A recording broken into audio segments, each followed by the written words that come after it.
Assalamualaikum.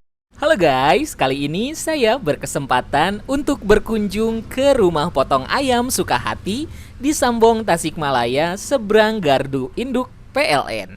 Untuk pengusaha kuliner berbasis ayam, pasti udah nggak asing lagi dengan RPA Sukahati karena sudah memiliki ratusan mitra yang tersebar di Jawa Barat, Jakarta, dan Banten. Sukahati memiliki beraneka ragam produk ayam yang halal, fresh, higienis dari ayam sehat pilihan. RPA Sukahati juga memiliki fasilitas produksi yang modern.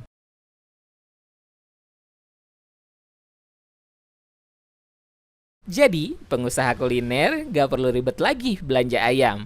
Untuk UMKM kuliner yang ayamnya belum disuplai RPA Sukahati, yuk daftar sekarang juga.